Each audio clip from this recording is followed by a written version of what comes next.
राम राम सिया राम जय श्री राम। नमस्कार, मैं हूँ मनोज अलीगढ़ी और मेरे साथ में हैं आज उप श्रम आयुक्त सिया राम जी।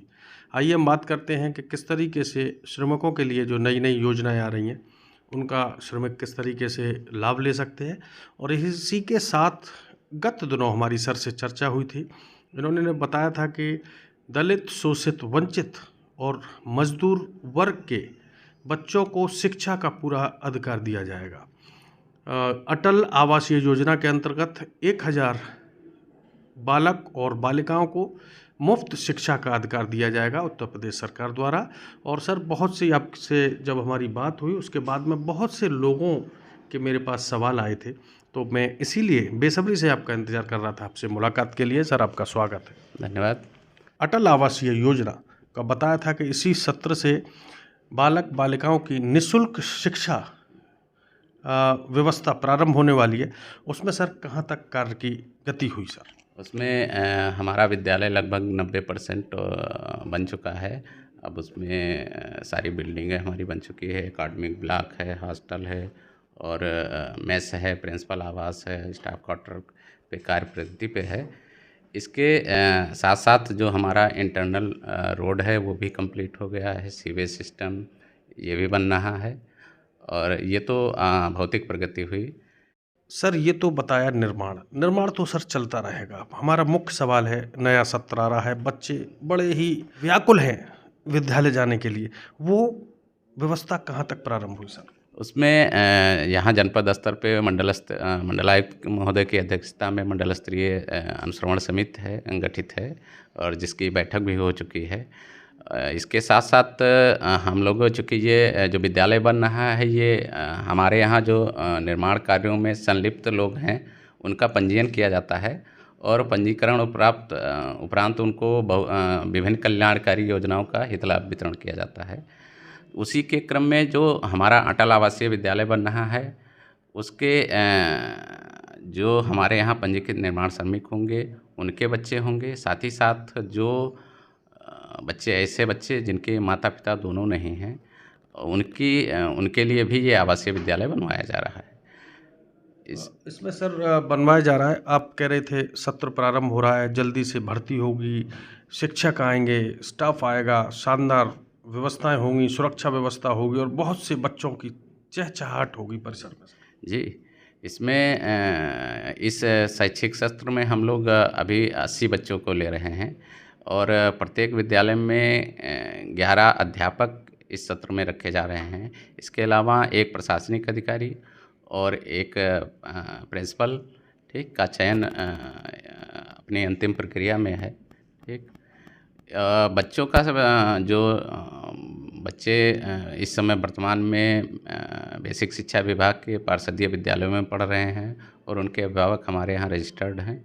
उनका सत्यापन भी लगभग 90% हो चुका है। हाथरस में सत्यापन का कार्य ख़त्म हो चुका है, कासगंज में भी लगभग ख़त्म ही है, एटा में भी। यहाँ 2 ब्लॉकों का बच्चा है, वो भी मेरी संबंधित खंड विकास अधिकारियों से बात हो गई है।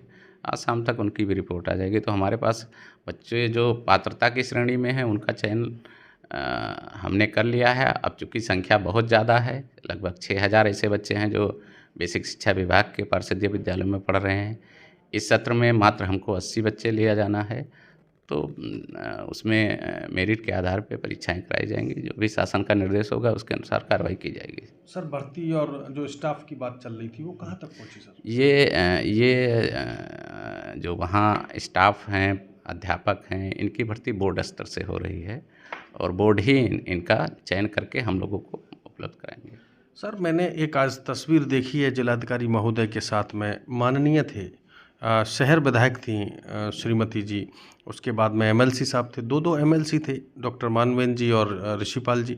वो क्या कार्यक्रम चल रहा था सर? नगर आयुक्त साहब भी थे उसमें। जी, वो मिशन रोजगार के तहत अजनस सेवा चयन बोर्ड से श्रम विभाग अलीगढ़ को 5 कनिष्ठ सहायक के पद पे चयनित होकर अभ्यर्थी मिले थे, जिनका नियुक्ति पत्र वितरण कार्यक्रम माननीय जिलाधिकारी महोदय माननीय शहर विधायक और नगर आयुक्त कई जनप्रतिनिधियों की उपस्थिति में आज किया गया था।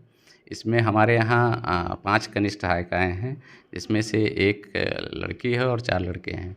2 इसमें आजमगढ़ के हैं, 1 कानपुर नगर के, 1 हमीरपुर के और 1 एटा जनपद के निवासी हैं।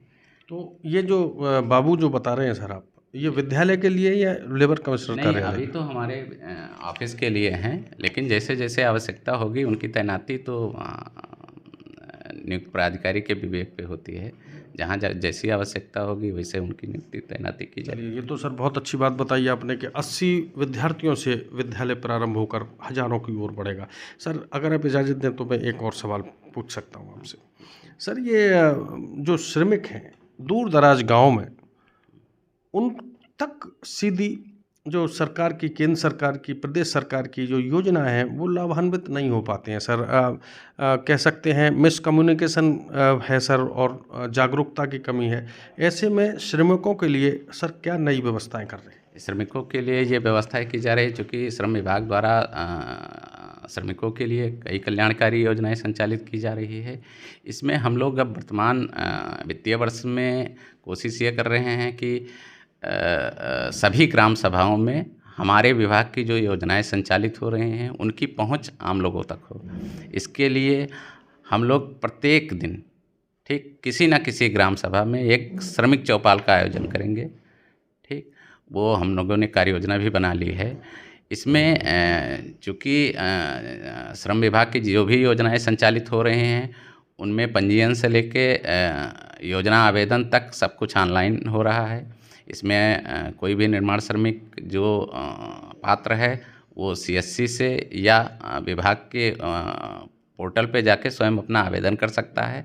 आवेदन उपरांत अपना हितलाभ ले सकता है। हम लोग कोशिश ये कर रहे हैं कि जो हमारे श्रमिक चौपाल लगे हैं वहाँ हम श्रमिक पंजीयन, साथ ही साथ ई श्रम कार्ड जो भी निर्माण श्रमिक नहीं है और दूसरे भी कार्यों से जुड़े हुए व्यक्ति हैं जो श्रमिक की परिभाषा में आ रहे हैं उनका भी पंजीयन, साथ ही साथ उत्तर प्रदेश भवन एवं अन्य निर्माण कर्मकार बोर्ड द्वारा संचालित जो भी योजनाएं हैं उनका हम उसी ग्राम सभा में आवेदन कराएं। साथ ही साथ चूँकि वर्तमान सरकार ने जो भी पंचायत सहायक हैं उनको CSC की ID दे दी गई है। इसके अलावा जो PDS की दुकानों के कोटेदार हैं उनको भी CSC की ID दे दी गई है। अगर हमारे इन 2 व्यक्तियों को हमारी योजनाएं अगर उनको पता होगी तो वहाँ हमारा श्रमिक पंजीयन भी बढ़ सकता है, हमारे यहाँ योजना के लाभार्थी भी निरंतर बढ़ेंगे। सर आपने बताया कि श्रमिकों को, लाभार्थियों को प्रयास कर रहे हैं हम लोग लाभ देने का। एक छोटा सा सरल सा सवाल है, जो श्रमिक है उसमें सर जागरूकता की कमी है। उस व्यक्ति को आपके पोर्टल पर या CSC ID पर, जन सेवा केंद्रों पर या ओपन पोर्टल पर पात्रता के लिए किन किन दस्तावेजों की आवश्यकता है?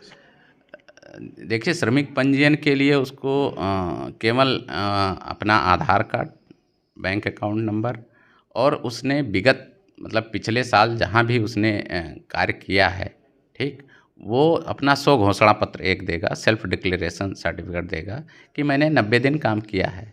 365 दिन में वो 90 दिन निर्माण संबंधी कार्यों में संलिप्त रहा है। उसका पंजीयन CSC से या ओपन पोर्टल से आसानी से हो जाएगा। ठीक, ये व्यवस्था ऑटोमेटेड है, उसमें किसी की कोई जांच नहीं होगी। वो जो भी पोर्टल अभिलेख मांगेगा वो अपलोड करता जाए, उसका ऑटोमेटेड रजिस्ट्रेशन हो जाएगा, जैसे आप रेलवे का रिजर्वेशन कर लेते हैं उसी टाइप का। आप सर उप श्रम आयुक्त हैं, आपका नाम सिया राम है और बहुत ही शानदार नाम है सर। राम राम करके सरकार बन जाती है सर बार बार। सर ऐसे में या उन पंजीयन श्रमिकों को पूरे तरीके से रोजगार देने में सक्षम हो रहे हैं आप, या कोई बैरियर आ रहा है सर? नहीं, रोजगार देना श्रम विभाग का काम नहीं है, इसके लिए सेवा योजन विभाग अलग से सृजित है। हमारा काम जो भी श्रमिक हैं वो निर्माण संबंधी कार्यों में हों या संगठित क्षेत्र के कार्यों में संलिप्त हों या ई श्रम में हों, ठीक, उनको कल्याणकारी योजनाओं का हित लाभ दिया जाना है। सर कभी कभार फ़ोन आते हैं कि ई श्रम जो रजिस्ट्रेशन कराए हैं आपके माध्यम से, उसमें स्वास्थ्य सेवाओं में उनको लाभ नहीं मिल पा रहा है। ऐसे ई श्रम जो कार्ड होल्डर है सर, उनको क्या मैसेज देना चाह रहे हैं? उनको मैसेज ये देना चाहिए कि ई श्रम कार्ड धारकों के लिए 2 योजनाएं प्रस्तावित थी।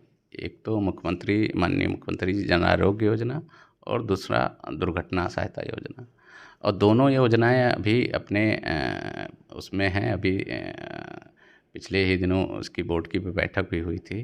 चूँकि ई श्रम पोर्टल है, ये भारत सरकार का है, और जब तक स्टेट गवर्नमेंट को उसका एक्सेस नहीं मिलेगा और उन लाभार्थियों की सूची नहीं प्राप्त होगी, तब तक उसमें कार्रवाई किया जाना अभी वर्तमान में। इसमें बोर्ड में बैठक भी हुई थी और अनुरोध भी भारत सरकार से गवर्नमेंट कर रही है कि हमको डाटा दे दे तो कम से कम एक कार्य योजना बन जाए और हम इनको लाभान्वित कर सकें। क्योंकि ई श्रम अलीगढ़ में ही आप मान लीजिए कि 12 लाख का लक्ष्य था, जिसके सापेक्ष हम लोगों ने 14 लाख लोगों का पंजीयन कराया। ठीक, अब लेकिन किस ग्राम सभा के कितने व्यक्ति, कौन कौन से व्यक्ति हैं, इसका एक्सेस हम लोगों को नहीं है, ये भारत सरकार का है। अगर हमको मिल जाए तो उसमें बहुत सारी योजनाएं से उनको लाभान्वित कराया जा सकता है। तो साथियों, ये थे मेरे साथ सिया राम साहब, जो श्रम आयुक्त हैं और गरीब, कमज़ोर और श्रमिक तबके का पूरे तरीके से ख्याल रखते हैं। जैसा कि पिछले वीडियो में सर ने बताया था कि मेरा सीधा नंबर श्रमिकों के ऊपर होता है। जब भी समस्या होती है तो वो भगवान राम की तरह सिया राम कल्याण कर देते हैं सभी लोगों का। मैं हूँ मनोज अलीगढ़ी। आशा ही नहीं, पूरा विश्वास है ये वीडियो आपको ज़रूर पसंद आया होगा। जो भी श्रमिक साथी हैं, ज़रा गौर से देखें, सुनें और राम राम, सिया राम, जय श्री राम।